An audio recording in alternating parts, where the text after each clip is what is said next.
Good evening, everyone. Thank you so much for joining us for tonight's incredibly exciting webinar. My name is Brenda Silberglate. I'm the 30th anniversary coordinator at the Canadian Association of Physicians for the Environment. And before we begin tonight, I would like to take a moment to acknowledge the land on which we're gathered, albeit virtually.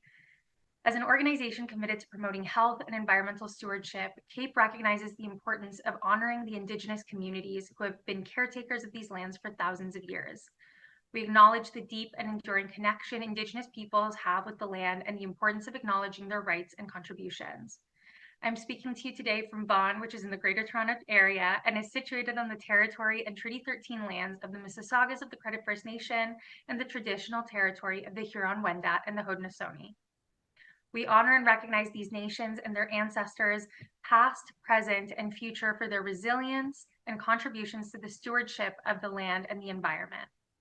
As we celebrate 30 years of CAPE, I invite you all to join me in curiosity, discomfort, and empathy to examine our relationships with this land, as well as the people we share it with and those who it was stolen from. CAPE is committed to supporting Indigenous communities and incorporating Indigenous perspectives into our work. We are dedicated to fostering relationships based on respect, trust, and mutual benefit, and we encourage everyone here to learn more about the traditional territories you reside on and to engage in actions that support reconciliation. We thank the Indigenous peoples throughout this country for their ongoing stewardship of these lands and waters. With this acknowledgement, we aim to express our gratitude and respect for their contributions and to reaffirm our commitment to the path of justice and reconciliation. Thank you all so much for being here. This is such an exciting evening, and I want to start us off with a few words from our board president, Dr. Melissa Lem, who unfortunately couldn't be here with us. Good afternoon or good evening, everyone. Bonjour à toutes et à tous. I'm Dr. Melissa Lem, board president of CAPE and a family doctor who lives and works on the unceded and traditional territories of the Musqueam, Squamish, and Tsleil-Waututh nations in what is currently known as Vancouver. Thank you all so much for joining us today. Today's event is a celebration of 30 years of CAPE's Milestones and Memories. 30 years.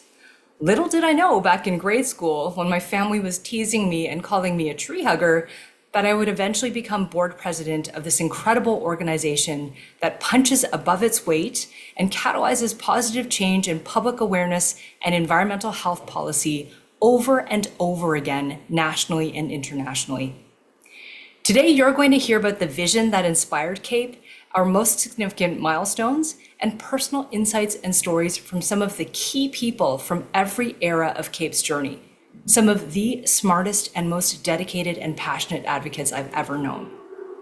I apologize that I can't join you in real time because I'm working in my clinic right now, but this is emblematic of what we do as CAPE volunteers. We do this vital work of protecting the health of people and the planet, mostly off the sides of our desks as busy health professionals. But this is what makes this organization and the fact that we are celebrating 30 years of CAPE this year so extraordinary. What started as a tiny grassroots volunteer organization in the 1990s now has 17 staff, a 7-figure budget, and thousands of supporters across the country. But today's event isn't just a look back and celebration of where we are today. It's a call to action. Because by understanding our history, we can achieve even greater wins for the environment and health in the future. I hope you enjoy tonight's event. Thank you, Melissa, so much for your kind words and for starting us off on such a positive note. Before we get started with all of our interviews for tonight, I wanted to give a little bit of a timeline of how CAPE started and some insight into why it came into being. I know that our guests are going to go into a lot more detail and much more interestingly than I'm ever going to be able to, but I think this could help set the stage for what you're all about to hear. So in 1993, the idea for CAPE emerges from our three founders, Dr. Trevor Hancock, Dr. T. Guidotti, and Dr. Warren Bell, who get together to kind of come up with the idea for this interesting, innovative new organization where physicians would speak on the environment and learn about environmental issues. In 1993, CAPE launches a relationship with the University of Alberta Tri-Council Eco Research Chair in Environmental Risk Management. The person who held that chair was called Steve Rudy. And so a lot of CAPE's work happened in those early days, kind of with a little bit of the support of this chair at the University of Alberta. In September of 1994, CAPE is recognized as the Canadian member organization of the International Society of Doctors for the Environment, which kind of puts CAPE on this global stage and offers some early recognition for this blossoming organization. In December 1994, CAPE receives its letters patent and is officially incorporated as a not-for-profit organization, which is the anniversary that CAPE now celebrates. And that 1994 date is the marker that kind of sets off our 30th anniversary celebration this year. And then finally, in 1995, CAPE has its first annual meeting at the faculty club at the University of Alberta, where a few people came together in a small little room. And I'm sure you will hear potentially more about that anecdote very soon. So why was there a need for CAPE? Well, in those early documents, there are 4 reasons that are listed nice and clearly for us. First is public trust in physician. Around that time, it had been demonstrated through some polling that a large proportion of the public had a lot of trust in physician voices on issues associated with the environment. But there was a problem that brings us to number 2, which is there was a knowledge and skills gap in the physician community. Doctors are doctors about the human body. They are not necessarily experts on environmental matters, and they're not necessarily advocates either. And so the early members of CAPE saw a need for this organization that could provide education and resources and skill sharing in order to be better advocates and better utilize that public trust that had sort of been granted to them. 3, there was a need for a dedicated forum. There wasn't another organization at the time in Canada that was doing what CAPE was doing. And so CAPE came about in order to fill a very specific gap, which was, once again, to give physicians a voice in environmental issues, to talk about the intersection of health and environment, and how, you know, this planet that we live on and the damage that we're doing to it could affect the health of people all over the place. And 4th, there was a lack of Canadian physician representation in international forums. So again, there was no group of Canadian physicians who were speaking on an international level, and yet in other countries, groups like that had already cropped up years earlier. And so CAPE came up to sort of, again, fill another gap, which was the need for someone to represent physician voices in this country and to bring them together to speak on these global forums. Now, CAPE's original objectives were 5-fold, and they are very clearly related to the reasons of why CAPE came about. So first, it was to educate physicians about environmental issues, environmental health. Second, to prepare spokespersons to be able to speak publicly and be prepared to be a voice, not necessarily just be thrust into the spotlight because people thought that they should get a voice. 3, to serve as a think tank for professionals to come together, to speak about issues, to brainstorm on them, and to come up with new ideas. 4, to provide a multidisciplinary forum. So CAPE was originally not only composed of physicians, it was also composed of other professionals. It included engineers, environmental scientists, academics, and so on. And so this offered a place for people with all sorts of specializations to come together and to share their knowledge on equal footing. And 5, the final objective was to advocate for certain positions and courses of action. So the idea was to come up with decisions on what the position would be on environmental issues, and to go forward and use that public trust and this new education and skills and everything that they had sort of gathered together in order to speak on behalf of Canadians and try and make a difference. Now, CAPE's original focus areas, as you'll again see with our guests later on, who are going to speak about their campaigns and the things that they worked on throughout their time with CAPE. But CAPE's original focus areas were toxics, children's health, greening healthcare, and climate and energy, which are similar but don't entirely overlap with what we do today. Now, I'd like to introduce you all to today's host, Dr. Warren Bell. He is one of CAPE's 3 original founders. He has been involved with CAPE since day one and spent, I believe, about 10 years as CAPE's president. He has done some phenomenal work, and I am very excited to have had him provide his support throughout the whole process of bringing this webinar together. And I hope that you all enjoy his voice for radio and smooth talking over the next hour or so. Thank you, Brenda, and good evening, everyone.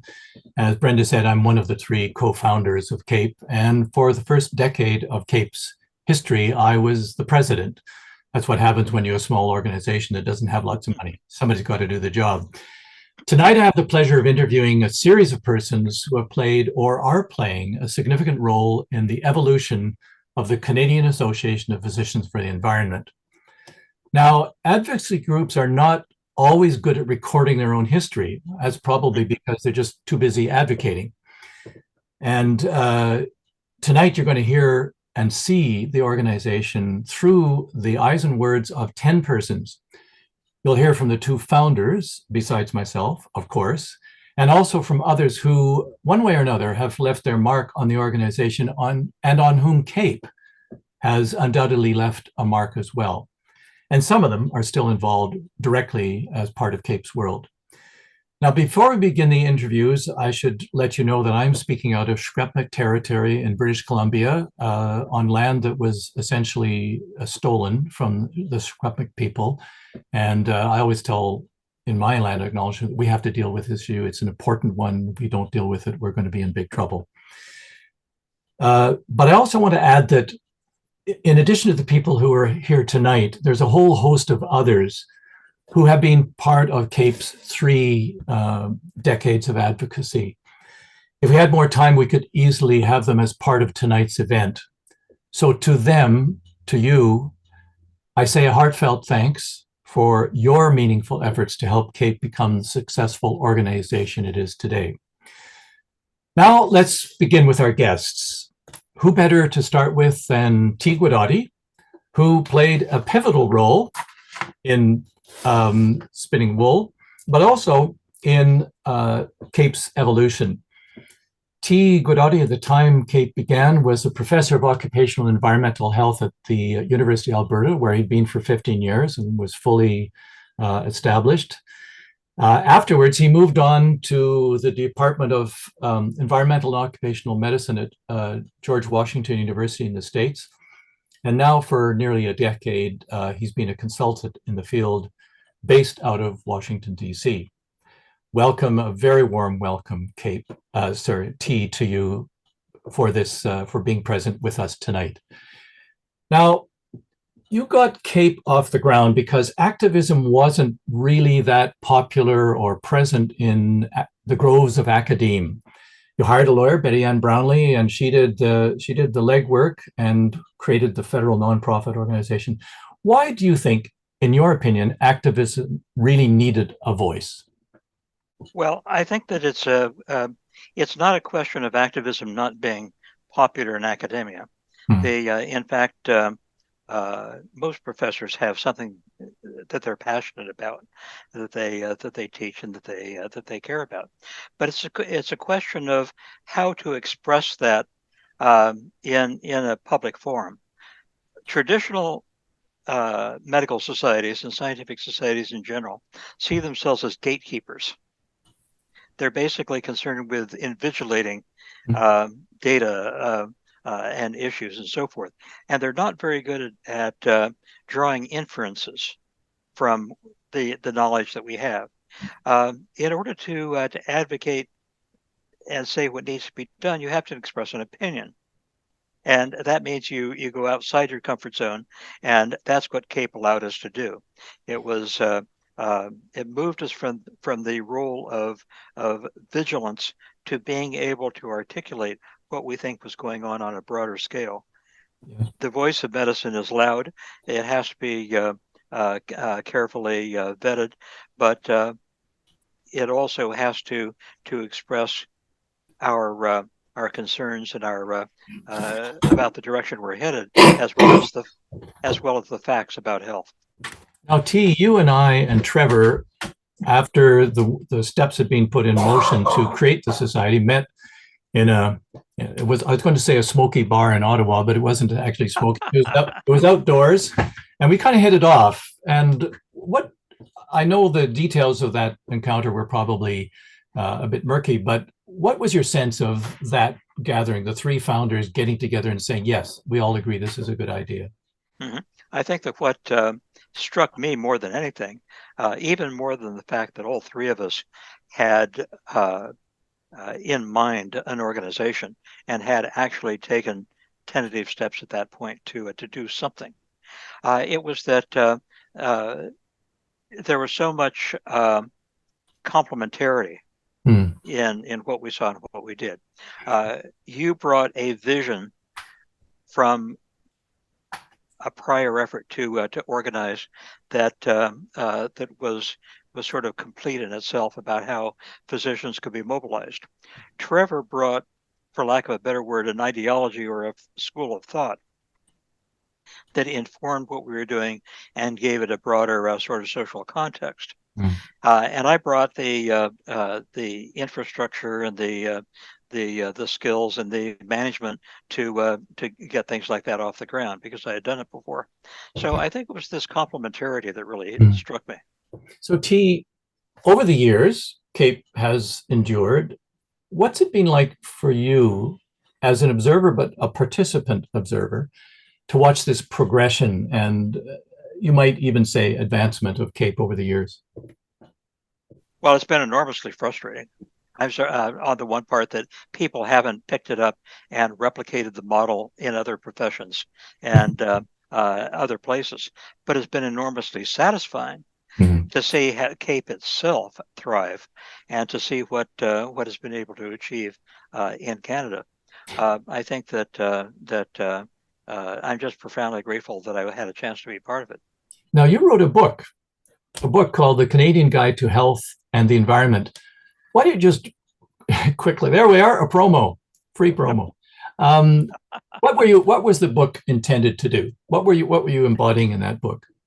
Well, it's a series of sort of issue sketches that were prepared largely by Kamali Naidu at the University of Alberta, who was working with me at the time. And basically, we were putting together a set of briefs on how issues affected Canada.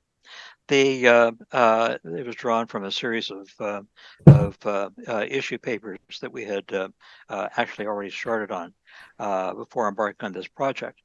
It became the basis for a book that with our colleagues in Quebec, Pierre Gosselin in particular, and it became a device in aid of CAPE. We sold copies in order to help CAPE build a financial cushion, and that actually worked extremely well. Yes, it wasn't a bestseller like some novel in the New York Times, but it was definitely a volume that is still around. I have a copy in my own shelves right here. Finally, what would you say is your sense of the effectiveness of CAPE over the years as a voice for ecosystem advocacy, shall we call it? I think that CAPE has been remarkably successful. It's gone from a small group of concerned individuals to an influential organization on the national scene in a very short a period of time, and then it kept growing. So now I think it's a substantial success story among environmental non-governmental organizations. Well, T, thank you very much. We're doing cameos tonight, and yours has been a wonderful start to the process. Thank you very much for being here tonight and for sharing your thoughts with us. Thank you.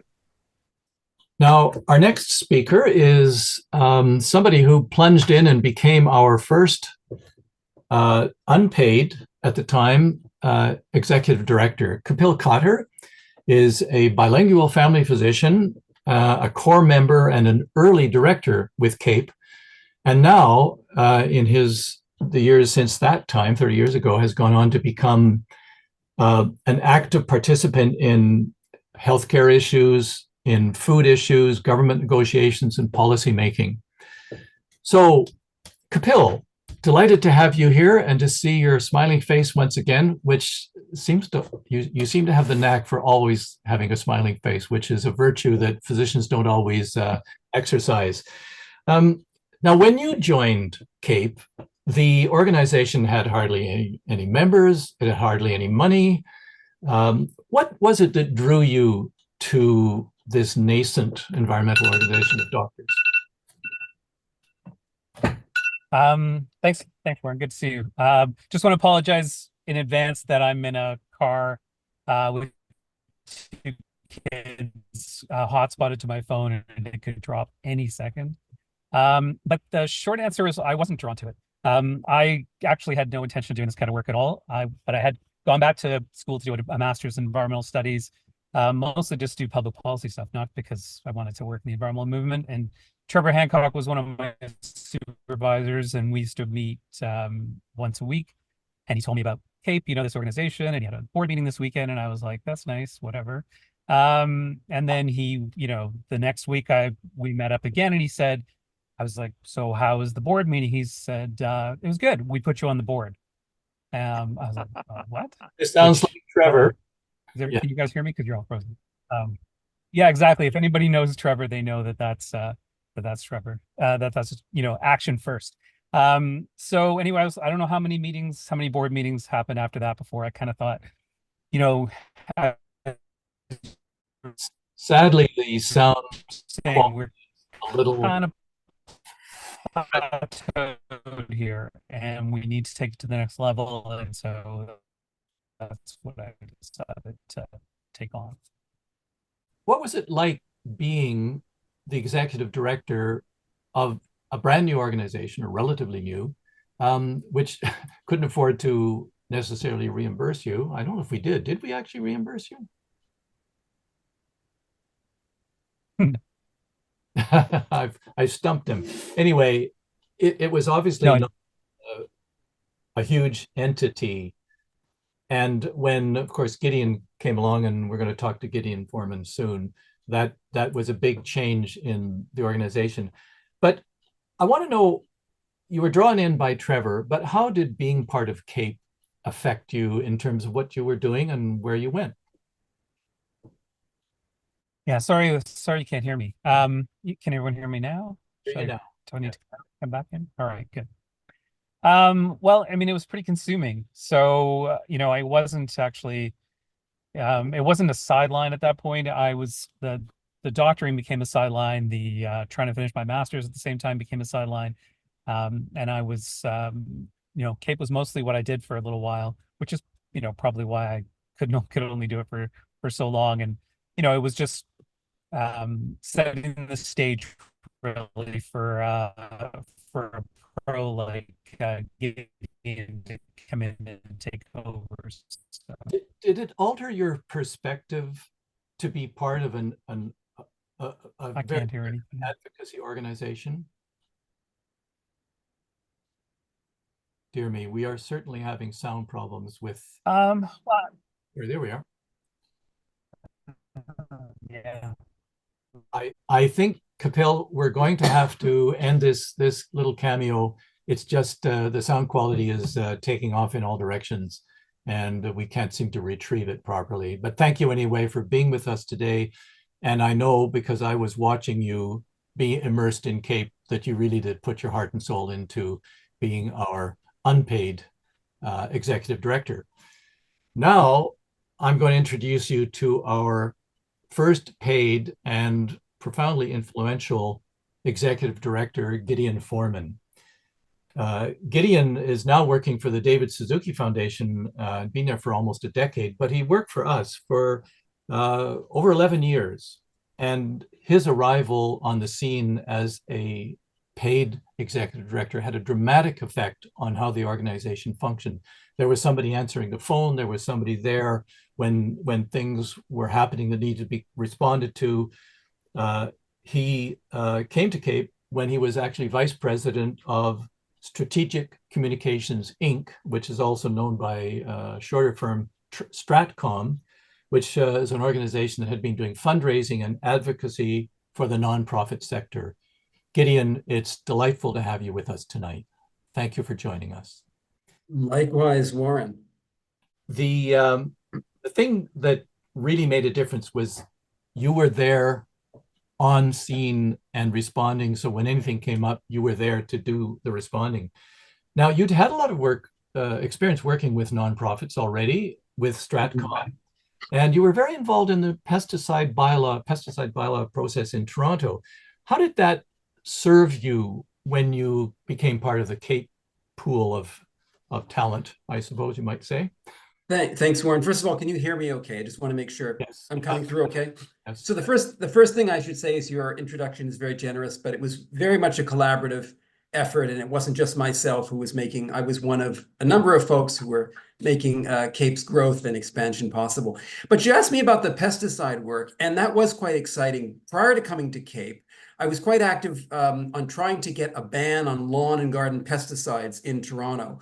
And it seemed to me, having worked on that campaign in Toronto, and others on the call here also worked on it, they'll know I see Hilary here as well, who was a wonderful supporter on that campaign. But what struck me about that, Warren, was that we had a really good campaign to build an organization. Because the pesticide issue, particularly lawn and gardens in cities, was something that people really understood. You know, they saw those signs, the poison sign right in their neighborhood. Their kids walked by it. Their pets sometimes rolled on these treated properties. It was something people could really identify with.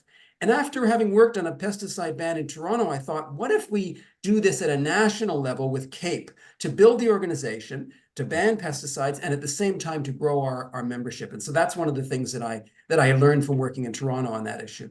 Now, you came in under a Trillium Foundation grant, and it was an interesting grant. Why don't you describe the 3-year structure of this grant?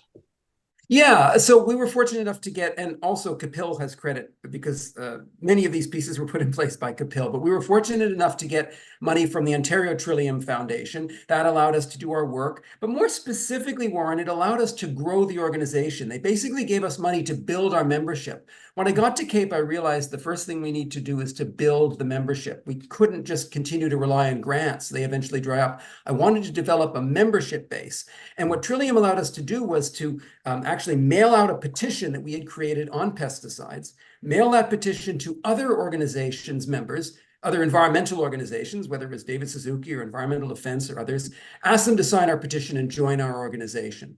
And that helped us to bring in the first couple of thousand members to CAPE. And that was really important in building the organization and creating, I guess I would say, a more secure base for future work. So what you're modestly avoiding saying, Gideon, is that the grant was in three years. The first year, we got lots of money. The second year, we got a fair amount of money. And the third year, we got hardly any money. And the plan was that you, with your effective skills, which you exercised to great extent and with great success, would bring in members and funding, and so that at the third year, it wouldn't matter that the grant had shrunk down to almost nothing because we were already operative. And just for the listeners to know, that is exactly what happened. Gideon's skills led us to having a sound financial base by the time that grant was over. Now, I also want to let people know that you're a bit of a man of parts. You had a BA and an MA in philosophy, and your thesis was on Aristotle's theory of friendship. And I just bring that up because, you know, when it's a physician's organization, we all, think we're just doctors and that's sort of the final story. But you brought really a kind of a humanistic, a kind of broad social, psychological perspective to what we were doing. And you also come from a family with a bit of environmental activism in general. Just say a couple things about that. Yeah, I mean, my mom was very active in the women's movement. My mom was very active in the peace movement. So I came out of a family where activism was just kind of accepted. It was just kind of what you did. You didn't just stand on the sidelines. You got engaged. Right. And one of the things I learned from mom was that activism is also your community. That is, when mom did her work in the peace movement or in the women's movement, she always did it with her friends. And that actually relates to the work that I did as a graduate student when I was writing about friendship. What struck me and what I try to argue in my master's when I talked about friendship was that social movements cannot build their membership just based on the issue they're working on, whether it's stopping pesticides or stopping war. That's important, but if we want to attract people to movements and keep them in the long term, we need to have another magnet. And that magnet, I try to argue, is the friendship, the camaraderie, and the enjoyment that people got from working with their colleagues in a movement. And so that was kind of my vision, if you will. Maybe that's a little grandiose, but that was kind of my gut feeling about how do we build a movement? We make it a place which is really friendly, which people enjoy being part of, where they're working with their companions side by side. Well, actually being there, I can attest to the fact that it was a very friendly place, and it would draw me all the way across the country to hang out with the board and with you and listen to your capable summary of our financial status and our activities and that kind of thing. I want to ask one final question. What was it like working out of that little closet office in the Canadian Environmental Law Association building? It was about big enough for, well, there were two humans in it eventually. You That's and yes, but it was like the distance between my hands a little bit. Yeah. What was that like?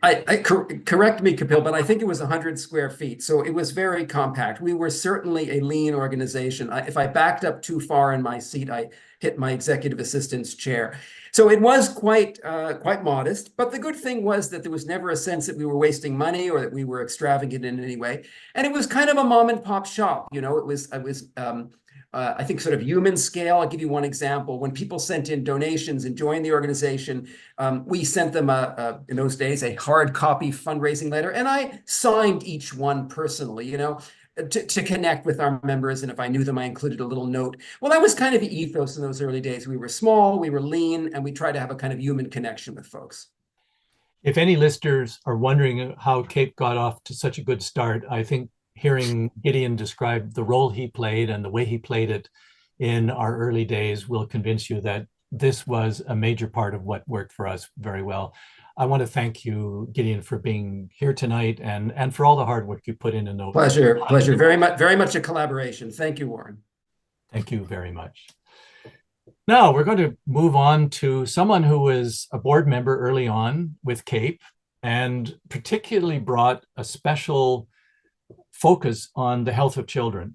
Hilary de Veber is a longtime Toronto-based clinical pediatrician, became directly involved in the Toronto pesticide bylaw campaign and also in the coal plant closure campaign. So Hilary, welcome tonight to our gathering. It's lovely to see you again and to have you here. I must ask you, are you still practicing as a pediatrician? It looks like you are. Guess what? Yeah, I'm still at the office today. I am. And it's just so heartwarming to see all these beautiful faces, to see your face and to see John and to see Kapil. And where's Jean Zigby? I guess he's going to be in the French one. And all you guys, it's so heartwarming. And Gideon, of course, Gideon. Yeah. So yes, I am. I'm actually, when I was involved with CAPE, I was doing more on-call work, which made me available for the kind of like, can you come to this press conference type of stuff. Now I'm working in my office in Toronto. Yeah. Well, you did bring to CAPE the emphasis on the health of children. So the question I think for people is, what brought you to go from treating individual children with individual health issues and to start looking at community center environmental issues that also play a role in their health? How did that transition take place? Well, in fact, I had done an ecology degree. I did a biology ecology degree, and then I went into medicine. So it's a little bit of a different path. And as I was walking from, through to work, I would see people spraying their lawns in this area where I am now, East York. with all these little nasty signs. And then I arrived at my hospital, Toronto East General, which is now Michael Garron, and they were spraying pesticides on my hospital. And I was just thinking, and I guess probably not a lot of doctors would know that that was a very bad idea. But I was just shocked. So I went off to the reference library. There was no internet or something. I don't know. I went to the reference library and I got these papers out. And I was like horrified because I was like, yeah, that's what I thought I learned. And so then I just actually looked for CAPE, and my friend who was an obstetrician said, hey, there's this guy Kapil who's a friend of somebody. He's doing this thing with the CAPE, and I came, and that's how I got here. And then yeah. The rest is history, as they say. Now, I found a remark that you had made in 2002 in the middle of pesticide campaigning. And what you said was, it is apparent that the public is as concerned about the health risks of pesticides as we are, and wants a bylaw to protect their children and themselves. Now, to me, that seems like almost a mission statement for societal change and collaborative efforts, the kind of efforts that Gideon was talking about. Well, my job was very easy because what happened was Gideon set everything up. And then Gideon also started, connected with all these other organizations that were involved with, health and got it all set up. And there had already been even, these kind of these questionnaires that had gone out, and there was a lot of evidence that Torontonians did want a bylaw. So it was already set. It's like, how can they? It was a house of cards that had to come down. So I was really brought in after they'd done all this information. They said, 80% or 90% of Torontonians want a bylaw, and they just really couldn't not do it. So it was not me being, prescient or anything, but just being brought in when everything had already been done. And then, I made my little comments, and that helped, move things forward a bit just as a spokesperson.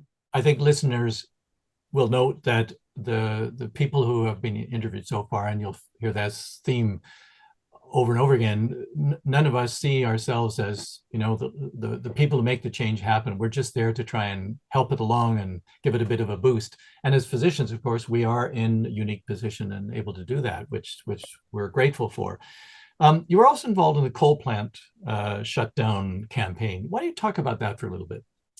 Well, I just remember very vividly that I was pregnant with my second child at 2006, and there were smog alerts all the time. I was just telling my nephew who's 20 about this, and he said, really? I said, yes. It was like every time you opened the door, it smelled terrible, and it was smog alerts, and you didn't want to go outside. And so it's just amazing to think about these things that have improved. And this was, again, something where CAPE had already got all the collaboration and already signed up, Cancer Institute, the nurses, the Lung Institute, all the organizations had already been brought on side. And so then I just, again, came in as a spokesperson and as a pediatrician and said, we really need to look at the health of our children and our pregnant women and everyone. And people have a soft spot for those things. So I do remember going to a presentation with Dalton McGuinty, my big moment. Yes. When he was announcing the green belt at the time and bringing that announcement too. So I'm so happy about it, and of course sad to see the rest of the coal going on everywhere else. But we have to take our wins where we can. Just to close this out, what lingering impacts has your time actively involved with CAPE, because you moved back into sort of clinical work? What impacts has that had that stay with you and that lead you in a certain direction? Well, I've continued within my patient population to do a lot of counseling and teaching students about, at the 3-month visit, we need to sit down. I have like an environment. I use the Kipchi, kind of top tips for, and I just want to make sure really early in life that my patients have all understood about all the chemicals they can avoid at home. I feel like I have been on various boards since then, and I've never been able to recover from being on the warmth and the beauty of the CAPE board, because I'm always like, this isn't as fun as CAPE. Why is this one so, people aren't nice anymore? So I feel like that's one lasting impact. And seeing you all, as I said, I just feel like we need to get together and see each other in person. Well, that's lovely. Hilary, you were always a really congenial member of the board, and you brought the same kind of smiles I was attributing to other people who've been interviewed so far. You really did add an element, and I think everyone is grateful for that, and grateful that you're keeping up your interest in whatever form. Thank you very much for being with us tonight. My pleasure. Now we're going to move on to a member of our board who played a really important role in terms of science. He played an important role, Scott Findlay, because he is a distinguished Canadian scientist. He's a former professor in the Department of Biology at the University of Ottawa and the former associate director of the university's Institute for the Environment. He has a lot of chops when it comes to environmental issues. And that, by the way, that picture you're seeing now is him with his wife, who was the vice president of CAPE, Nicole Brunsma, and we'll be talking about her a little bit. He also co-founded in 2013, at the height of the Harper era of anti-science, an organization called Evidence for Democracy, which advocates for evidence-informed decision-making by governments, and has done so since 2018. He's also been a researcher at the Office of the Chief Science Advisor and was, for many years, an important member of the CAPE board, beginning in its very earliest days. Scott, it's delightful to have you with us tonight. Thank you for being with us. Thanks, Warren. It's great to be here and see so many familiar faces. I would say that some of you look older, but you also look a lot wiser, which is all to the good. Well, it's just happens. There's no way you can stop it, apparently. Now, when you were on the board, you often said, well, I'm not a physician. Should I really be here? And we would always say, yes, you should, because you bring a whole range of perspectives that we need to be aware of. And I wonder if you could just comment on that kind of dynamic, because it played an important part in CAPE's evolution, having a real scientist on the board. Well, as you know, as you and Warren, you and Trevor and T know, I got involved in CAPE primarily through my late wife, Nicole Brunsma, who became very interested in the pesticide and particularly the cosmetic pesticide issue. And she and I would have lots of conversations about the evidence associated with human health impacts of pesticides. I came from an environmental science background, so I was familiar with pesticide effects in non-human organisms. But I was of the view that what these kinds of effects may also manifest in humans.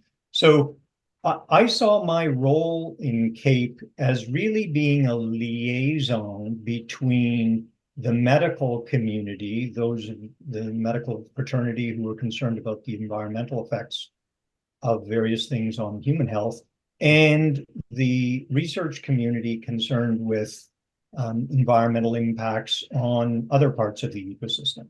So I saw my role as a kind of a conduit. Well, you certainly were, and relayed information to us that was always helpful. Now, Nicole developed, and the cause of her ultimate death was a very aggressive form of breast cancer. Her only risk factor that really could be identified was that she lived in an area where pesticides were widely used. Your lifestyle as a family was pretty healthy, and a lot of outdoors time and a lot of eating the right kind of foods.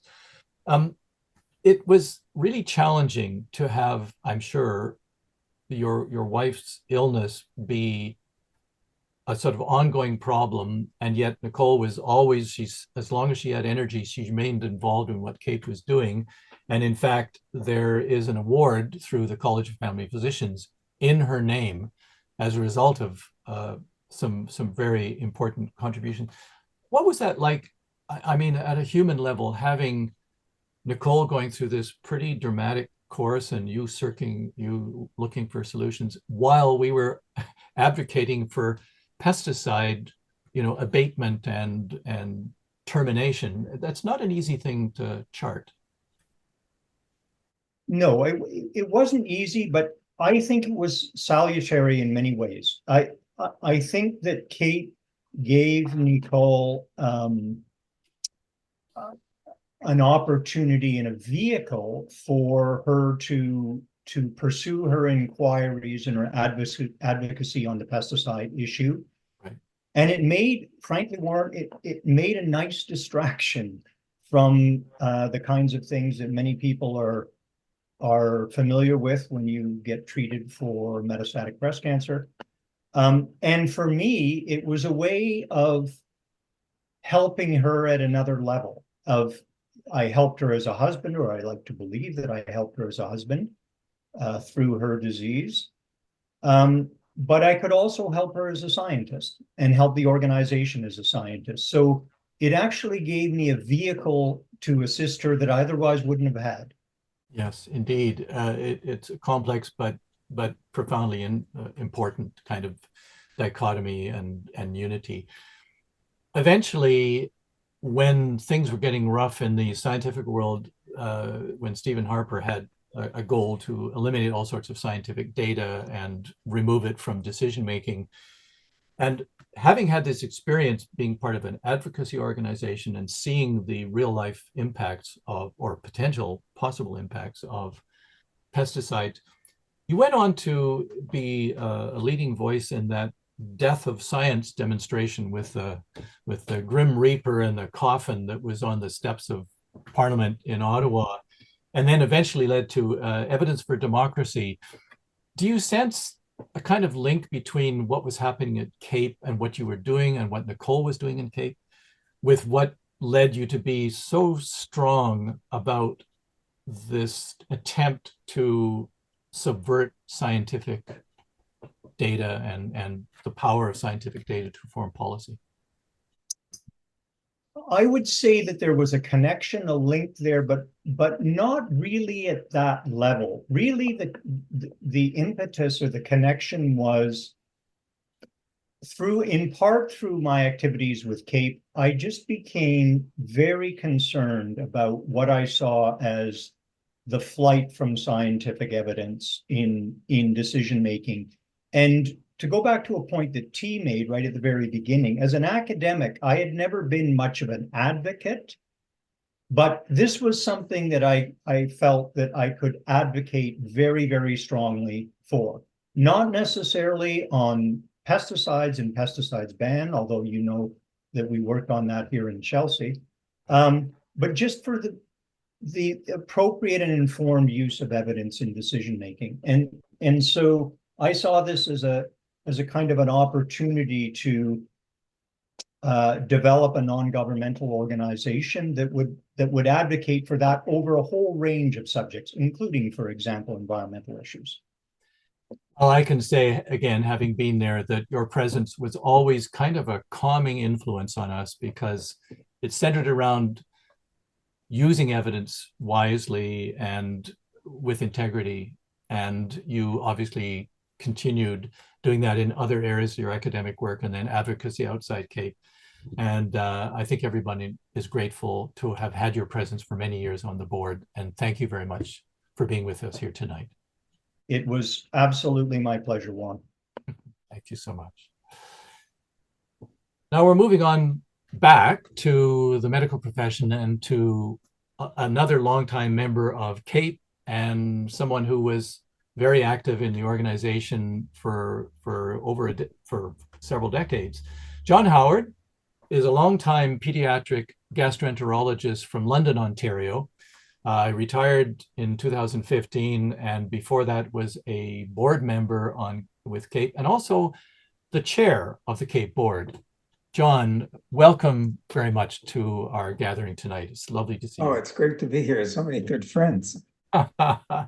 So, how did you, a specialist with obviously lots to do as a specialist, become involved in the kind of work that CAPE was doing? Now, I do know that you were originally going to be a veterinarian, and then you switched. So that's another life form. So I can see a clue there. But why don't you elaborate, John?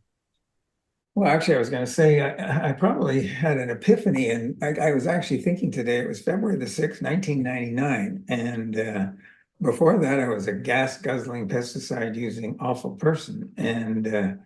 And that day, I think it was a confluence of things came together. I was actually reading an article by Gwyn Dyer in the Globe and Mail, and he had this rather negative article about why don't we hear from intelligent life elsewhere in the universe? And it was because either that we nuke ourselves or we pollute ourselves. And so that wasn't very positive. But there were three things coming together at the time. And one was professionally, I'm a gastroenterologist, so I'm kind of a poop doctor. So I see people with diarrhea issues. And a big part of my practice was inflammatory bowel disease. And when I first started in 84, I was seeing maybe 2 or 3 cases a week. And then I realized I was 2 or 3 cases a year. And then I realized I was seeing 2 to 4 cases a month. So what was happening here? So professionally, I kind of sort of thought we haven't changed our genes in 20 years. There must be something. There's probably something like in the environment. And I was a dad of 3 kids, and the world looked a bit more and more dangerous. So at that time, and I was also involved in something called an ecosystem health program. I was the undergraduate. You helped to originate it too, didn't you? Yeah. It was basically it was a program at Western.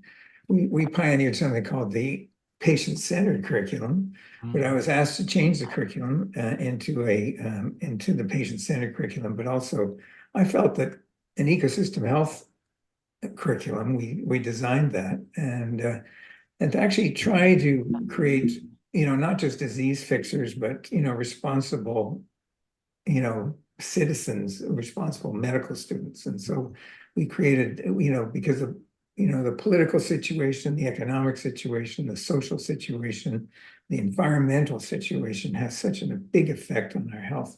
And that has to be all integrated when we see patients day by day. Now, you were the chairman of the board for a number of years.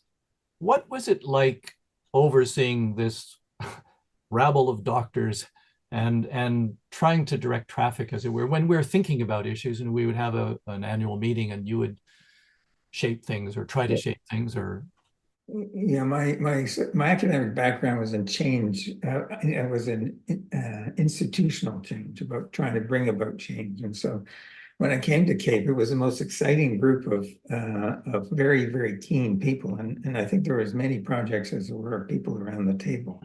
So perhaps what I did was there were 2 things that I got out of CAPE. One was, I think I added the fact that we needed to focus on 2 or 3 things at the most and do it well. And I think we did that over time. And the second thing is that, trying to get a medical school to become more environmental wasn't particularly easy. And so when I came to CAPE, it was like going to therapy. It was like, these people actually believed in what I did. And I just came away just so keen for another year. And so off I went to battle the fight. Now, you also became a central figure in the Major Giving campaign. You took that, you put, as they say, your money where your mouth was, but also became a proponent of that kind of approach. Why don't you talk about that a little bit? Yeah, so 2 things. One was I did do some fundraising towards the end, and I think that's really important. And I think everybody needs to be a fundraiser for this organization. My wife Nicole, and we've been fortunate enough to be donors to CAPE. We've always believed that CAPE was the lean, mean fighting machine. And so when you actually donate to CAPE, you get stuff done. Like I think a lot of organizations, you send the money and you feel better because you sent the money. Whereas CAPE, we felt that, we actually got things saying, well, your money did this. And that was really positive. So I really believe strongly in what CAPE's doing. I found a quote from an essay written by a couple of students about you, and they got a statement from you which said, "Remember and hold on to the values you had when you came into medical school." In other words, keep your humanity, keep your relationship with the world outside medicine as well. What do you think about that? Was that true, John? Well, I think, unfortunately, what happens is we admit medical students based on their marks, but also what they're doing in society. And unfortunately, over time, we make it so busy for them and give them so many things that we tend to wash that out. but a lot of them do stay that way. And I think as senior physicians, our role is to mentor, younger physicians in things like the environment, in things like social justice and economic justice. Well, I can attest to the fact that you, over the years, brought that voice and that perspective to the CAPE board. And I think it helped to make it a more mature organization. And I see nodding heads of other people who were there too. So I'm sorry, all those people who I told you to be quiet, or let someone else talk. Yeah, that's all right. We probably needed to be reined in on regular occasions. Thank you very much, John. For being It's with a pleasure. Thank you very much. Thank you. Now, we're going to move on to another John. This is John O'Connor. Now, John is an Irish family physician who came to Canada, ended up for about 15 years being on 24/7 on call for the small community of 1,200 people called Fort Chipewyan in northern Alberta. And during that time, he played an important role, which you're going to hear about in a moment, with respect to health issues for Indigenous peoples in that province and work that has redounded around the world. It started in 2006 when John drew attention to the high rate of cholangiocarcinoma, an unusual tumor in that community. John, very much welcome to you to be here tonight. Thank you for joining us. You're muted, John. For once, the only time I've heard you silent. Mute, sorry. There we are. Yeah. Now we have the benefit of your melodious Irish accent. John, by the time you became involved with CAPE, you'd already been through a great deal of hardship with respect to professional activities and one thing and another. What was it that made it possible for you to understand this particular condition so well, to be alerted to its unusual nature and rarity? Well, my father died in 1993, Warren, of cholangiocarcinoma. He was sick for 6 weeks. And by the time the diagnosis was made, 12 hours later, he died. So I did not expect to find it in such an isolated community where 70% of the people lived off the land and the water. It blew me away. And you saw progressive numbers of cases. It wasn't just one. No, I saw in sort of quick succession, relatively quick succession, 5 cases, which I was gobsmacked. And of course, being on reserve in Fort Chip, well, there's on and off reserve. There were 2 health authorities, the Fez and the province, that were accountable for oversight.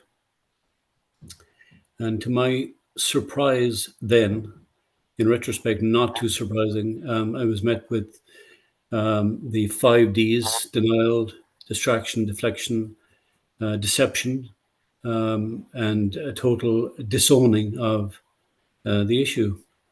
And I was simply just asking the question, what's going on?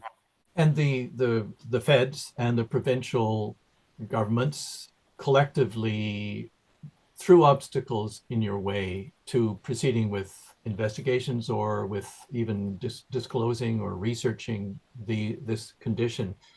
What were those main what did they do to try and stop you from sharing your information?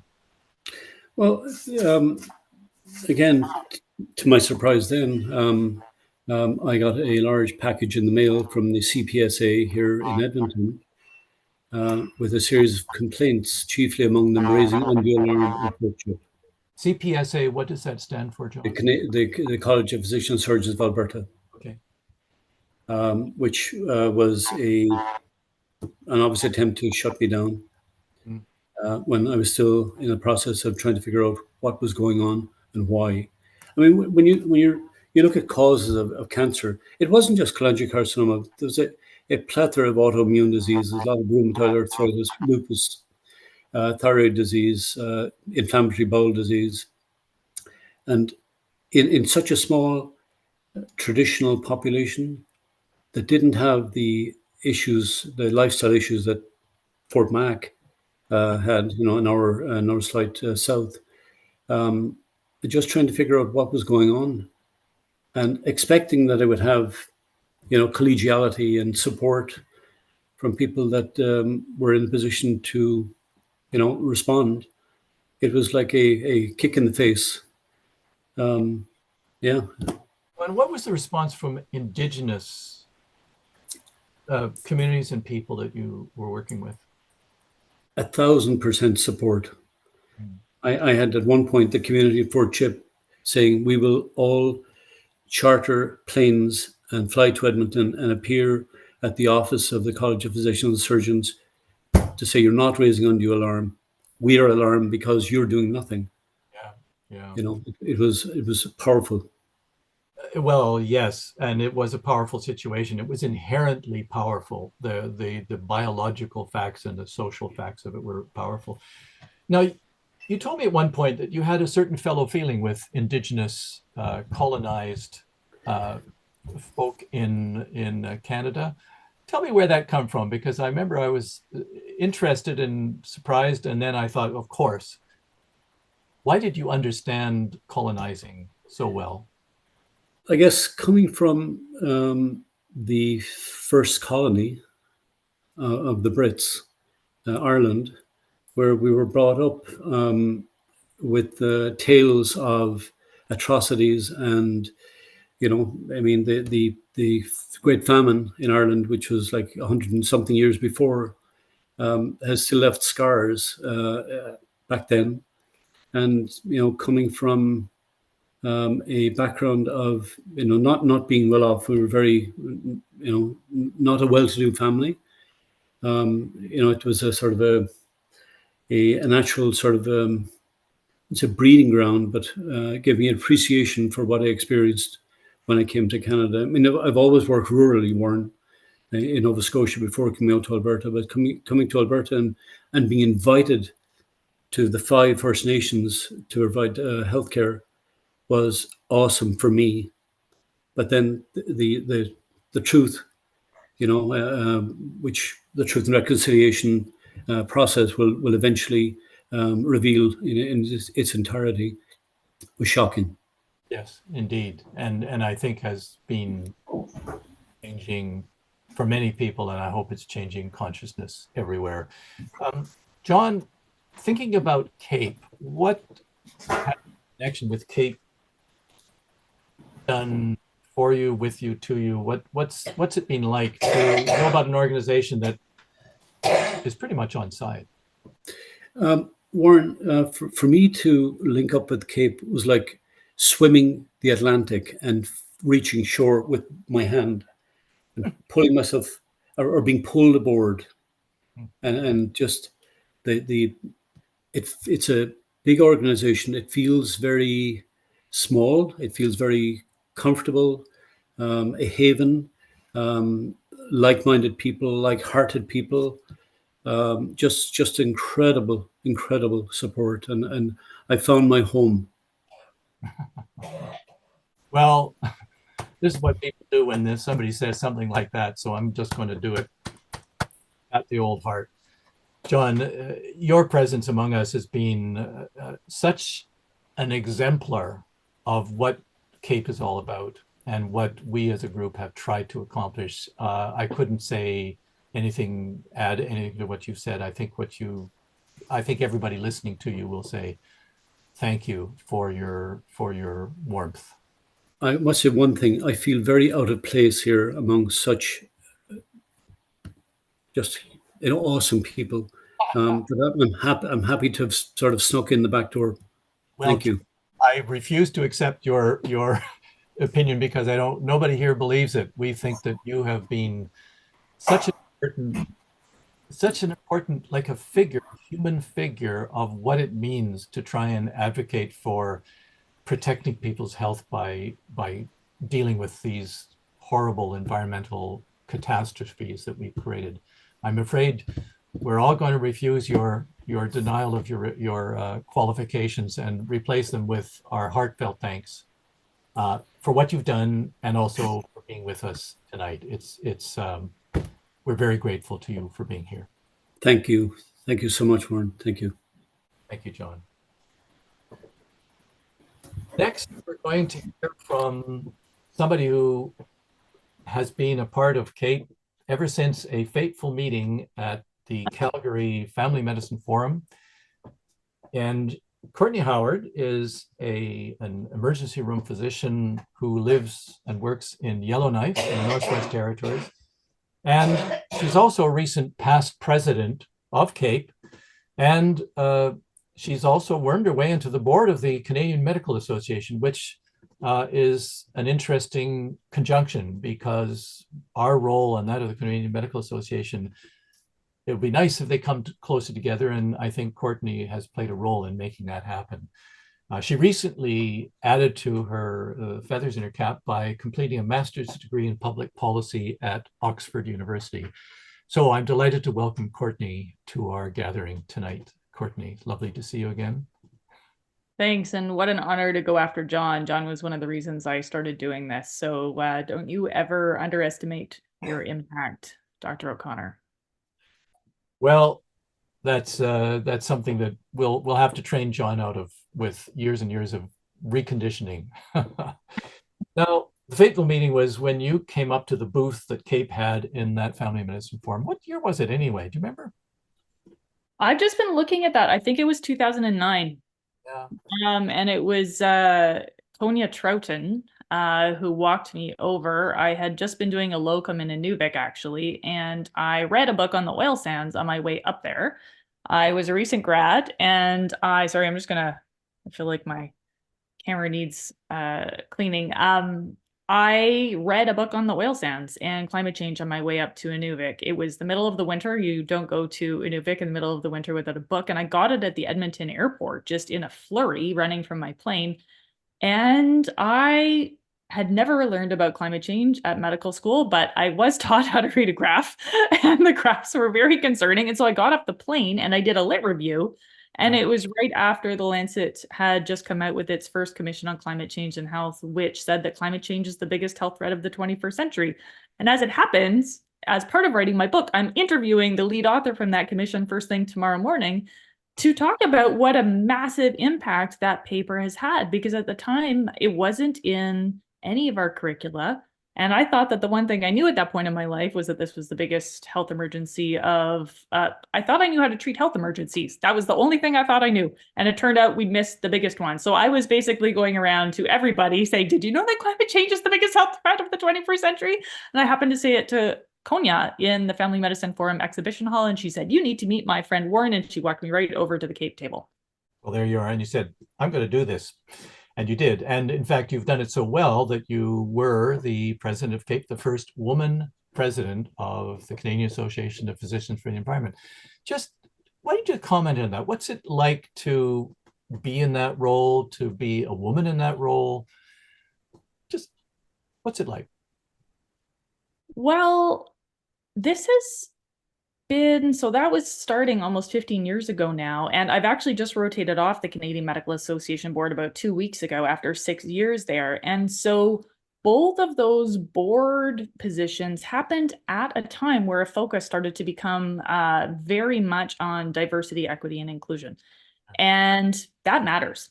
I'm sure many women in the audience and other people have been historically underrepresented at tables of power can vouch for the fact that you get interrupted a lot. Often people, you have to put forward your opinion multiple times before people take it up. And I would love to say that that never happened to me at the CAPE board table, but I think it's important to be transparent, because what that allows us to do is recognize progress.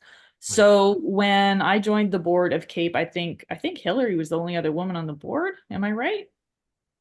Could well be, yes, because we started. Yeah. And sort of concurrently, when I joined the board of the Canadian Medical Association, there were only about 20% of us who were women. It was not fun, really, frankly. And meanwhile, as we have increased the number of women on both of those boards, all of a sudden it is so much easier. You start to look forward to going to meetings.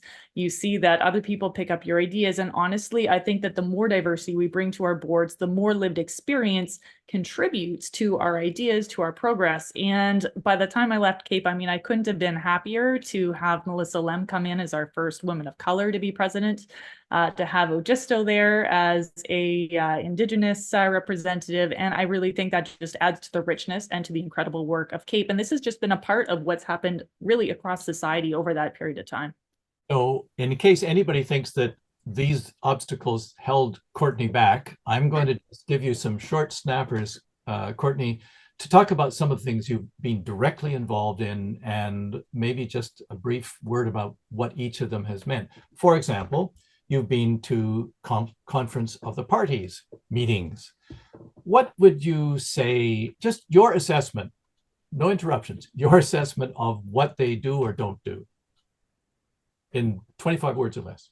So Tipping Point's research modeling on climate change, which I've been involved with, indicates that in order to make progress, we need to have aligned work at micro, which is individual, meso, which is community, institutional, and macro levels, which is subnational, national, international. So COP is part of that, but it's only the macro level part. And so what we need to be doing is making sure that we send people there so that CAPE's amazing work on coal power phase out, carbon pricing, we're actually just discussing what we're going to submit to the side sessions for this upcoming COP, represents what we do here so we can influence the international space, which we have done. We are part of the Canadian Coal Power Phase Out Coalition. I spoke at the launch of that with Canada along with the UK. That's catalyzing work on coal power phase out around the world. We know, as Hilary was saying, that decreasing air pollution related to coal saves lives immediately. And so what we want to do is make sure that CAPE's work influences the international space.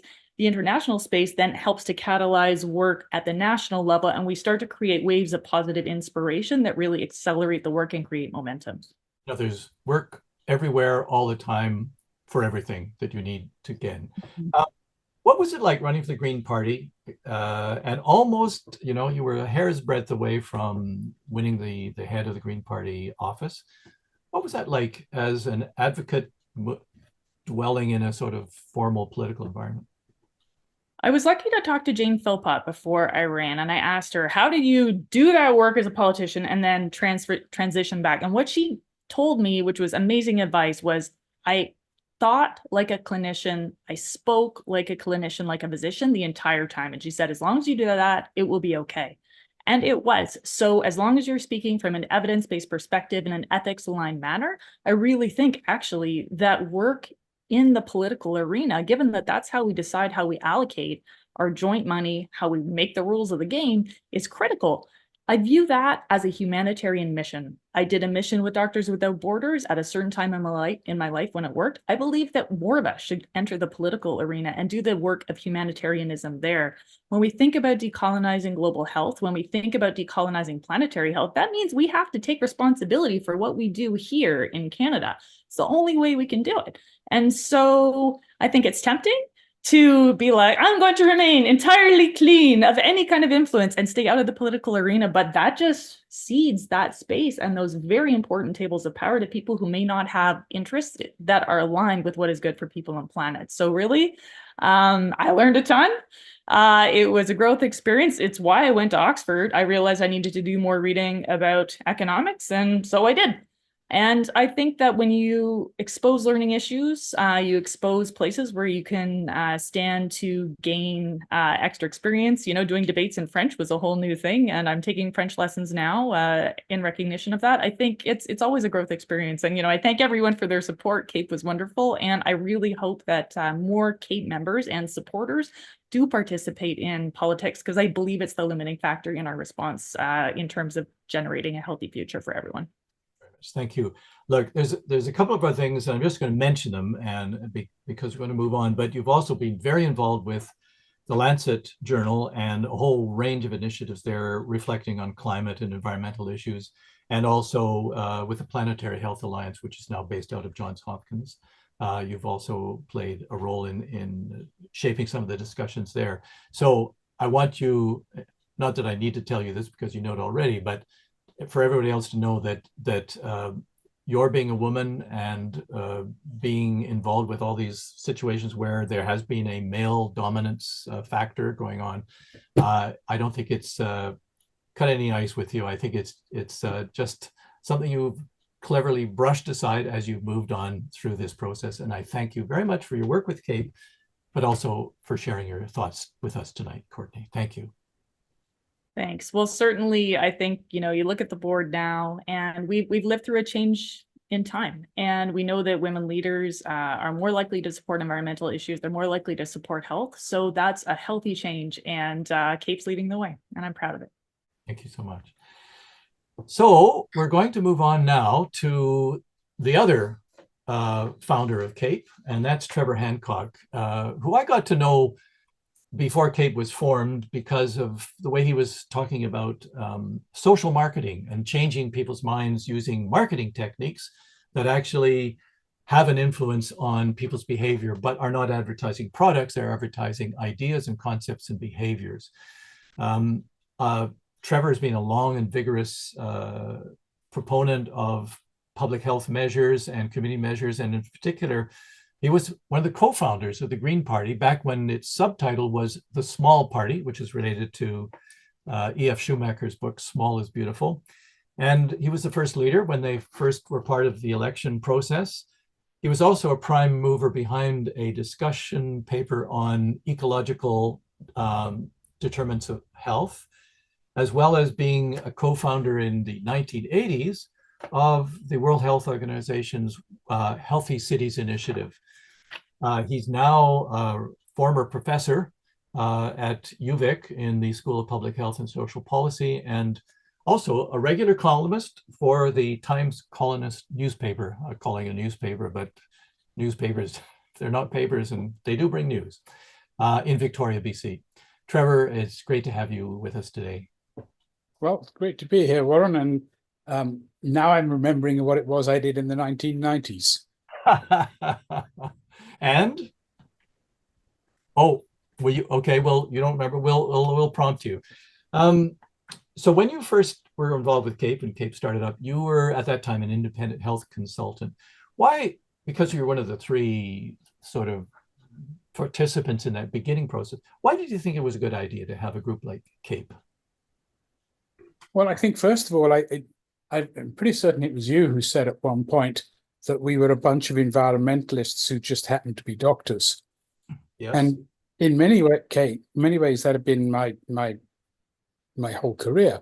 I mean, I got interested in these kind of issues when I was still a medical student in 1972, the first UN conference on the environment. And I actually got involved in the birth of the first ecological political party in 1973 in Britain, the People Party, as it was originally called. So I'd always had these interests in these wider areas of environment and health. And then I worked, among other things, for the Health Advocacy Unit at the City of Toronto. So I saw advocacy as an essential part of my professional practice and the work we do. And while I was there, I co-led a major report, and this is 1981 or so, called Our Chemical Society, where we tried to get a grip on the whole issue of the societal implications of our use of chemicals. Pretty overambitious for a city health department, but so that had always been part of my practice,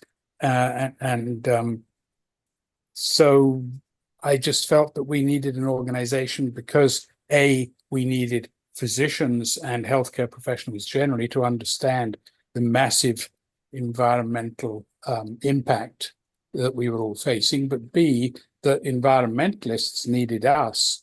And it's the kind of white coat phenomenon, which I never wore a white coat, but some of you guys did. And but at that notion of the credibility the profession brings, and so we were welcomed with open arms by the environmental movement because we added to their credibility because we came out of this professional, evidence-based, ethical practice.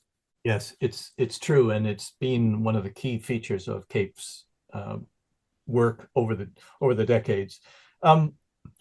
Let's talk about a couple of things. One is an organization that you really were a prime mover behind, was that Canadian Coalition for Green Healthcare, something that was part of us owning up to the fact that we aren't, as a profession, extraordinarily, well, not even reasonably environmentally conscious. We do some crazy stuff, and still do, within the walls of our healthcare institutions. That was an interesting thing. What do you think that organization needed to do in order to make us more, in a way, more legitimate? Well, I think, first of all, you have to walk the talk.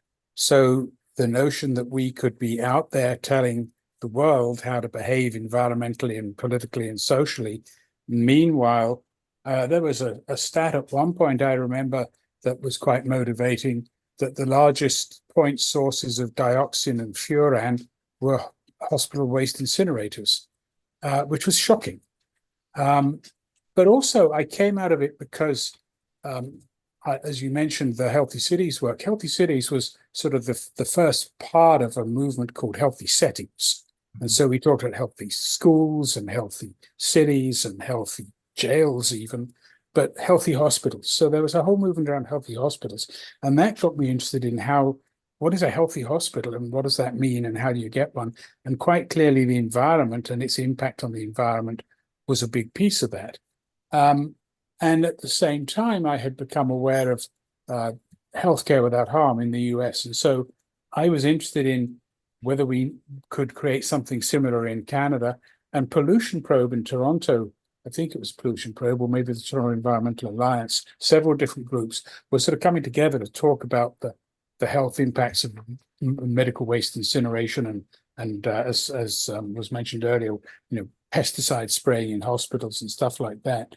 And so CAPE, together with them, we held a workshop that led to the creation of the Canadian Coalition for Green Healthcare. And I think one of the things we forget about healthcare is it's 1/8 of the economy. It's huge, and it has a huge environmental impact, and it has huge numbers of workforces. So the more we can engage that sector in walking the talk, the better placed we are to go out and talk to people about it. I want to close out with reference to the work you've been doing lately, which is focusing on planetary health and societal well-being. And the working group named the Planetary Health and Societal Well-being Working Group has now morphed in, as I understand, to a society. But could you talk about that, what planetary health means? Well, I think it's really very simple, and it's certainly been I've been a broken record on this for, I don't know, a decade or two now. We're all terribly concerned about climate change, but the public and the political leadership still doesn't get that climate change is just a piece of a much bigger set of challenges. And I find the whole notion of planetary boundaries and the science behind that very helpful in explaining that. So in addition to climate change, you've got biodiversity loss and pollution. We've spent a lot of time, and a lot of people in this conversation, talking about the health impacts of pollution, which are massive. The UN calls all of that a triple crisis, but there's actually 6 other planetary boundaries, and we've crossed 6 out of 9 and are approaching 2. So I don't think people begin to understand the health implications and the societal implications of what we're doing to the earth. And if we don't wrap our heads around that, we're never going to be able to respond in an appropriate way. And now WHO has started in this idea of a well-being society in which, and Courtney and I are involved in with others in trying to set up a center or a network of centers across Canada around this theme, where not only do you have to understand and address the challenges of planetary health, but you have to put human and planetary health at the center, at the heart of governance. And so that's what we're hoping to do next. So the fight goes on. Well, with decades of experience and work in this field, I can only think that you will play a very useful and significant role in that process, Trevor. Thanks, as always, for being with us tonight. Pleasure. Now we're going to end with, I think, a voice that when I was laying out the sequence of participants, I felt this was where we should end up with Ojisto Horn. Ojisto is Haudenosaunee or Mohawk from the community of Kanawake. She is the eldest daughter of renowned activist Constaneta Horn, who played a seminal role in what went on in Oka, which we settlers call the Oka crisis. And her family is her mom and her three sisters. And all I can say is all of them are extraordinarily accomplished and have, in one field or another, done some really wonderful and powerful things. Ojisto has played an important role in all sorts of activities. She works as a family physician in Kanawake, but in addition to that, she's also played a role in establishing McGill's Indigenous Health Professions Program, and has played repeatedly critical roles in many settings, introducing and clarifying Indigenous perspectives on healing and on human conduct in general. So I am delighted to have you as our catch up, our final summation speaker tonight. Ojisto, thank you for being with us tonight. It's wonderful to be here. Thank you. What a powerful family of women you have grown up in. I wonder if you could talk a little bit about how that shaped you as a person and as a woman, and as eventually a physician and an advocate for all sorts of constructive change and transformation.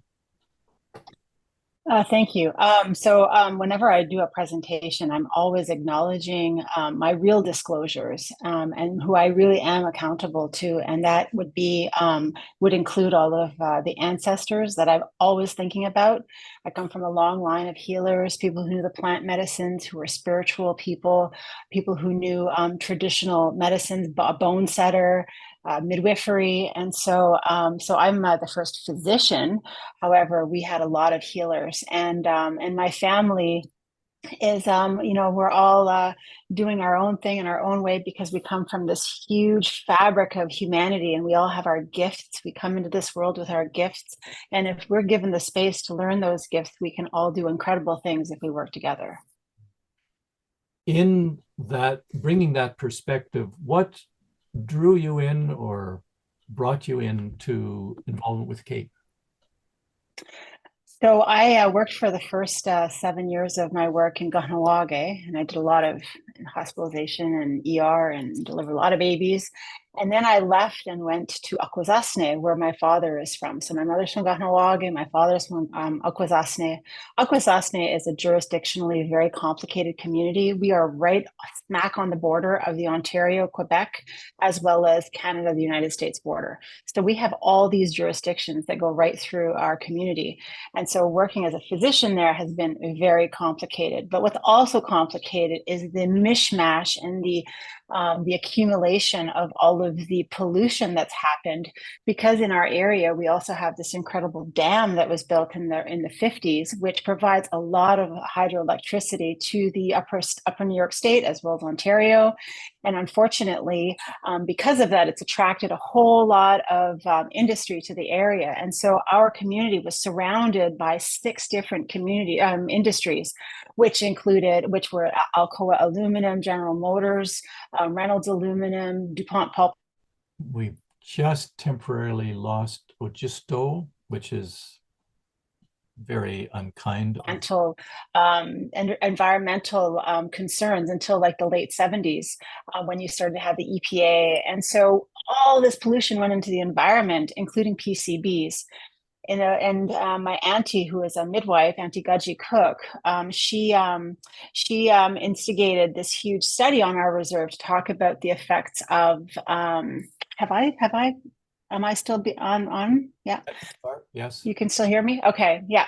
And so they had done this big study and found that the only way to get rid of PCBs in our bodies was through semen and through breast milk. And so then the question was, what are the implications of having this huge PCB load on fertility and feeding our babies? And so that just precipitated a lot of energy and just focus on the effects of the environment and on our health, and in particular our children, our adolescents, and those faces that are still coming who are not here yet. Given that understanding and realization and this evidence of harm, when you became part of CAPE, what did you bring with an Indigenous perspective? What did you bring in that was necessary for CAPE or valuable for CAPE to have as part of its deliberations? So we have a very different relationship with Canada, not just a historical relationship, but political. And so we have different laws and regulations with which we have to live under. And so our perspective complements the ones that Canadians have. And so that everybody's frozen. So I actually don't think I'm catching. You've gone in a little bit, Ojisto, but you're I don't understand what's happening. So I'm just going to take off my my headphones. Let me see if that will help. Mm-hmm. You and I wrote an article for the Hill Times, and it was about the move by large fossil fuel corporations to enlist Indigenous participation. And we talked about what was there and talked to a lot of other people as well. Why don't you talk about how these forces have created some divisions within Indigenous thinking and communities, and what, I don't know, I find that distressing when this sort of thing happens. And I want you to talk about what you see when that happens. Yeah, so what that letter, the series of articles that were written in the Hill Times were difficult because what it was showing is the underbelly of our community. We have incredible division in our community, which really reflects the very long-standing problem that is epitomized in our early treaties that were with the Dutch, then the English and the French, called the Two-Row Wampum, which is basically, we're going to live by our ways, our laws, our worldview, the way that, we're going to follow this way, and you're going to do your way because you're very different than we are, but we're going to live side by side. There's lots of land here. We can share it. We have all of these other wampums which describe our relationship to each other and to the land, the dish with one spoon, we're in a global commons. So we had already ways of interacting. And so then we ended up with the Two-Row Wampum. But here we are where we now have the government and corporations which have given credibility to people in the community, which is at odds with this original way of this original relationship to each other through money and through other things. And so it's been very hard because these divisions are even within the family. It's really, really sad to see, but it's a very real thing. The question is, where do the people get their validation? Are they getting it internally or externally? And if it's external, then obviously it's going to reflect what the corporations and the government want and not what the people want. So just because something's been signed doesn't mean that it got full support of the people. Most likely there was a lot of voices that were excluded from that entire process. And that is the spirit of UNDRIP, the United Nations Declaration on the Rights of Indigenous People, trying to address that issue. Indeed. And extending that thought, the role that women played in Indigenous communities was one of central importance with respect to values and conduct. And one of the reasons why I wanted your perspective to be a sort of summary was that as a woman and an Indigenous woman, you can comment on how women played central roles in these kinds of areas and what that can bring to the discourse, because it is very different from the settler community where it was almost exclusively male dominated. So I can summarize it with one of our oldest wampums, which is our agreements of how we get along with each other, and it's called the Women's Nomination Belt. And what the Women's Nomination Belt was basically, if you're in a community, the women of the community know all the children, and they have watched those children grow up from a very young age, and they know which children, as they grow to adolescence and young adulthood, who's going to be a great hunter, who's a great orator, who has a fantastic memory, all these things. They're going to know who and what gifts each child has grown themselves into. And so they will choose and put up a man to be their chief. It's the women who decide. And then you have, once they've decided, the nation, the other Mohawk communities will then support that nomination. And then after that, it'll be the other communities in our confederacy, other nations, to put that person up. So in the end, that leader was representing all the women, and the women, the matriarchs of the community, the busybodies of the community, the women who knew everything. And that man is who was the representative. And if he didn't do what he was supposed to do, he was removed his horns of chieftainship. And that's actually happening right now in our community. Like, it still exists today. This is not some esoteric something that happened, 1,000 years ago. We still have that. And so when we have our leadership is not the band council. That's an external validation. When you have internal validation, it's the women of your community who know everything, and they will put the people to be the leader. And so really what we're talking about is a matriarchal focus, women who will know when and what to do and how it's going to affect the community and the future and the children, because we are the ones who have our feet planted on the ground, and we are the stewards of this earth, and we are responsible for maintaining this earth. And unfortunately, we're very sick because everything has been removed. Our ability to do our job, our stewardship, has been removed, and this is causing moral injury, and that's why our people are so sick. We have not supported our women to do what we were put on this earth to do, and it's because of the way Canada has been set up and the way that capitalism has supported this inequity. Honestly, it's hard for me to add anything further, because I am really I think you've summed up some of the values that really underlay the transformation that all of us need to go through in terms of reestablishing a kind of recognition of the sacredness of all of the life forms and the land forms that surround us, something that we, in our utilitarian, extractivist, capitalist way, have sort of set aside only to discover that we're wreaking havoc on our world. I want to close with just a couple of words about the Indigenous Caucus. Yes. So the Indigenous Caucus, so in response to the fact that, unfortunately, a lot of the Cape provincial sectors do not reflect the interests or the concerns that Indigenous people have.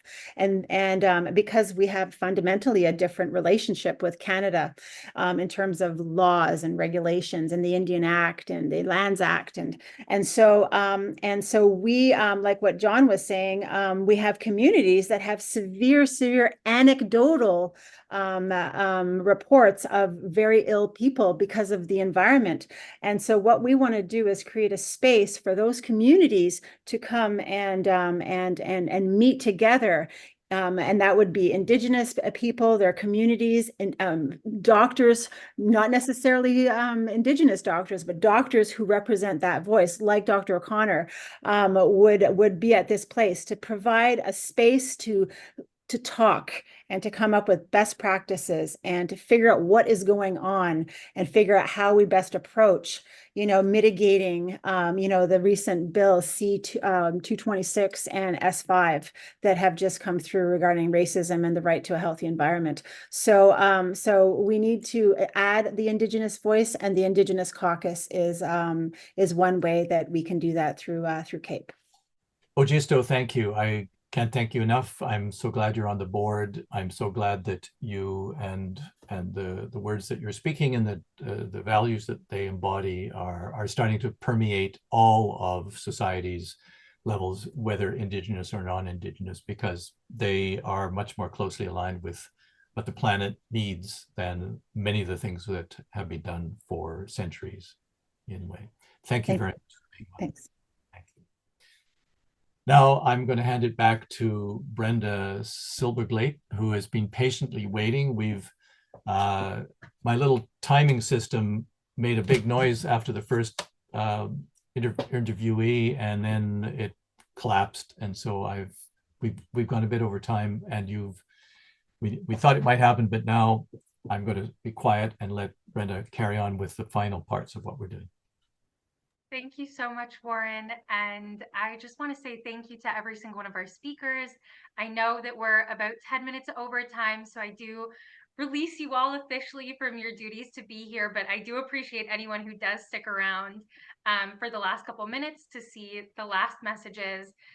You all have been so phenomenal, and if you look at the chat, or I'm sure there will be more feedback afterwards, you'll see how much people have appreciated not just the words that you've said tonight during, you know, your little few minutes that could barely encapsulate everything that you've done, but people are so grateful, and we at CAPE are so grateful for all of your contributions over the last 30 years, continuing into today. You all have built this organization into something incredibly strong and amazing that is still growing and is still changing and evolving to meet the needs of our time. And yeah, you, along with so many other people who couldn't be here today, and I hope to be able to celebrate them as well. For those of you who do stick around for the last few minutes, we just wanted to close off after having heard sort of this retrospective over the last 30 years with a view of CAPE in 2024. So I won't be getting into every single detail that I had written down, but just to give you all a sense of where CAPE is now. CAPE today, after everything that you heard about how it started as this teeny organization in a 100 square foot office that was, you know, rented from another organization with one staff, maybe paid, maybe not. Today, we have 18 full-time staff members who are working across a variety of programs and campaigns and doing incredible work. I'm so proud to call every single one of them my colleagues. We have 10 regional committees. Each of these represent a province across Canada as well as the territories. They are all working on issues that are more local, more focused on their provinces, but they also support the mission of CAPE National. And I encourage you, if you are seeking a way to get involved in CAPE's work, to take your first step, check out your provincial regional committee, see what they have going on, and you might be able to join a meeting sometime soon and get involved with one of their many incredible initiatives. And finally, we have over 30,000 supporters across all of our social media channels, across donors, petition signatories. There are so many thousands of physicians today who are following our work, who are supporting it. And we are so grateful for this community that only continues to grow over the years. So I had things on every single one of our programs, what they've accomplished, what they've done. I will, instead of keeping everyone here longer, put it into a nice, tidy little document with more information and links for everyone to check out the press releases, the pieces of legislation, the articles that have been written. And I'm sure, honestly, that will probably be a little bit more fruitful than me trying to sum up all of the work that CAPE does in approximately 2.5 minutes. Our programs, so that you know what to expect, are the Healthy Futures Climate Program, Preventing Toxic Exposures Program, the Advocacy and Mobilization Program, and the Fossil Fuel Ads Make Us Sick campaign. Again, I encourage you all to check it out. I will send more information along with the recording and the Q&A once this is done. And I want to make a quick note that the Advocacy and Mobilization Program's third cohort is open for applications now and will be running from September to February of 2024 to 2025. And so that is just a timely thing that I thought I needed to shout out before we logged off. Now, before we close, Warren is going to provide us with a song and share his musical talents with us to, bring us all together and close off the spirit of community and everything. So, Warren, I'm going to hand it back to you now. This is a song that's a celebratory signal of the sacredness and the beauty of the world around us and how it makes us complete in the form of joy.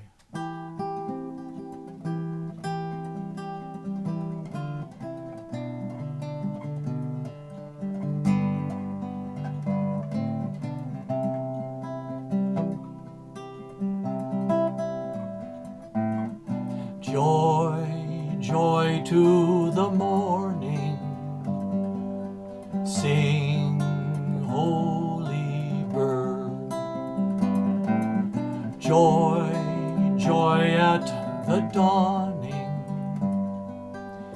Notes sweetly heard. Hail, hail to the sunrise. Hail to the sky. Blessed be our great earth. Blessed am I.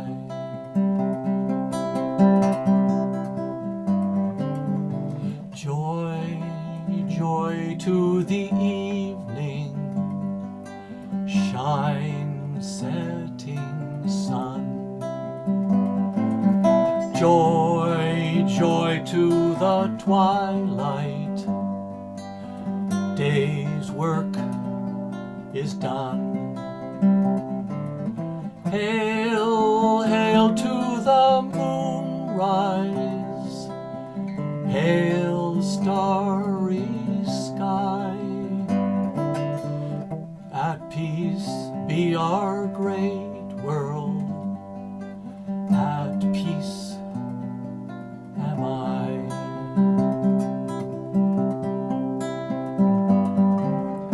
Joy, joy to the music, everywhere heard. Joy, joy to the one light, bright in our world. Hail, hail to the wonder, nature's reply. Grateful all creation, grateful am I.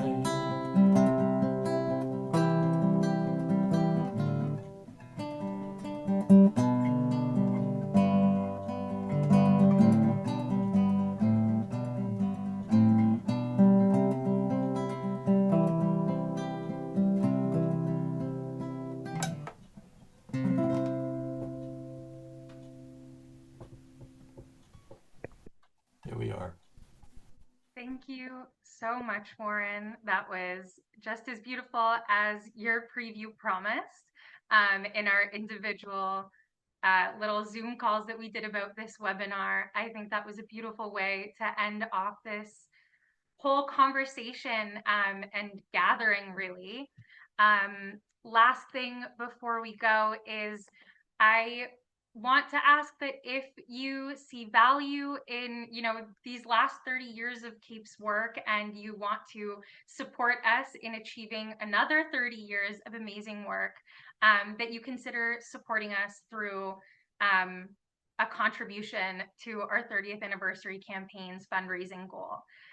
Your contributions are absolutely essential to the work that we do, to keeping our programs alive, to reaching more physicians and more people within Canada, and creating more influence in decision makers and the public narratives around the environment and health. I thank everyone for being here. Thank you again to all of our speakers. A special thank you to Dr. Warren Bell for all of your help in organizing this entire webinar and helping me write the questions, or not helping me, writing yourself the questions for each interview subject / guest, I guess. And yeah, Warren, do you have anything else to say before we shut this party down? Yes, I do. And Brenda, it's very simple. I would say that I could not have done this without your assistance and your help and your, really important collaboration. So I'm sorry, but I can only take part of the credit because you did an awful lot of work to make this happen. And I thank you for that. And I do also thank all the people who were present tonight. I thank our guests, who I thought were amazingly informative and just really gave a comprehensive picture of what CAPE is all about, in my mind at least. And I hope it did for you as listeners and viewers. Thank you. Thank you all so much. And I hope everyone has a wonderful night. Thank you for joining us and listening to everyone's incredible stories and telling your stories. Thanks, everyone. Thanks, everybody. Woohoo. Thanks, everybody. Lovely to see you all. Take care all. Thank you. Thank you.